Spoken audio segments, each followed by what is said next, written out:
next comes to the types of colloidal system or classification. The classification of colloidal dispersion according to the states of matters with suitable examples. Please note down when dispersed phase is solid. When dispersed phase is solid and dispersion medium is solid. Examples examples should be zinc oxide paste or toothpaste. When dispersed phase is solid and dispersion medium is liquid. Example bentonite magma. When dispersed phase is solid and dispersion medium, a continuous phase is a gas. The examples are aerosols, solid aerosols, like isoprotanol sulfate inhalation aerosols. Now, when dispersed phase is a liquid and dispersion, that means continuous phase is solid. Examples is butter, iodine hydrophilic ointment, etc. When dispersed phase is liquid and dispersion medium is also a liquid, so obvious the examples should be emulsion, soybean oil, etc. When dispersed phase is liquid and dispersion medium or continuous phase is a gas, examples are liquid aerosol, betamethasone valerate topical aerosols. Now, when dispersed phase is a gas and the continuous phase is a solid, examples are solid foams.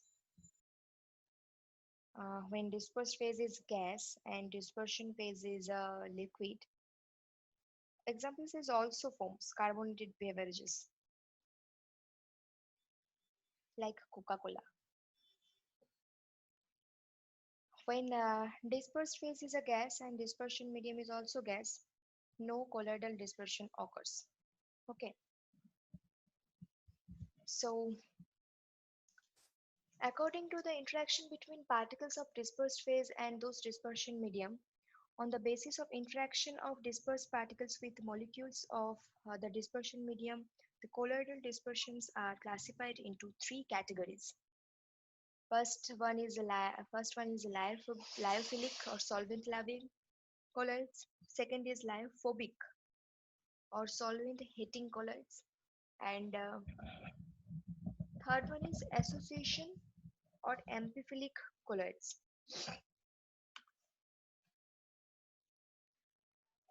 Please note the colloidal solution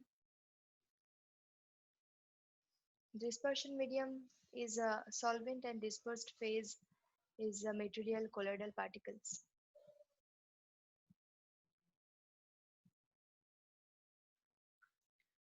So, lyophilic colloids. Colloidal particles interact to an appreciable extent with the molecules of the dispersion medium, that is solvent loving, obtained by dissolving the material in the solvent due to high affinity. Lyophilic means solvent loving. The term indicates that dispersed particles have a greater affinity to the dispersion medium or solvent. The dispersion medium forms a sheath around the colloidal particles and solvents.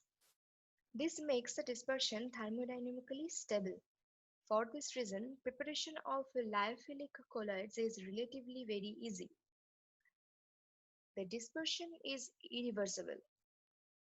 Examples like colloidal particles can be reconstituted after the purification step. Dispersed particles may be hydrophilic, such as acacia, gelatin, albumin, and insulin, or lipophilic, such as rubber and polystyrene.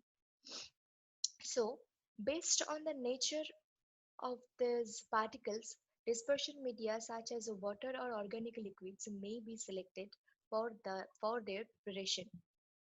Dispersion of rubber or polystyrene is in organic solvents such as benzene or ethyl methyl ketone is referred to as a lyophilic colloids.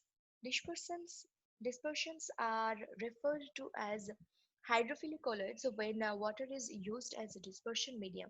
Examples of hydrophilic colloids are acacia, gelatin, and starch dispersion in water. If it is possible to obtain lyophilic colloids with or without charge. For example, acacia in water poses negative charge. Gelatin in water has positive charge. pH is less than 4.7. While at isoelectric point the charge is neutral where pH is 4.7.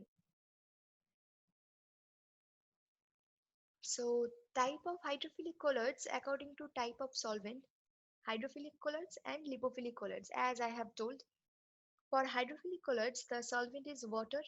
Examples are acacia, insulin in water, etc. And for lipophilic colloids, the solvent is non-aqueous organic solvents. Examples: rubber, polystyrene. So material that form lyophilic colloids in a certain solvent may not do so in another solvent, like acacia plus water, lyophilic colloid, hydrophilic type, and acacia plus benzene, no lyophilic colloid formed. Lyophilic colloids, the dispersed phase does not participate easily. The salts are quite stable as the solute particles surrounded by two stability factors, like first is a negative or positive charge, second is layer of solvent. So if the dispersion medium is separated from the dispersed phase, the salt can be reconstituted by simply remixing with the dispersion medium. Hence, the salts are called reversible salts.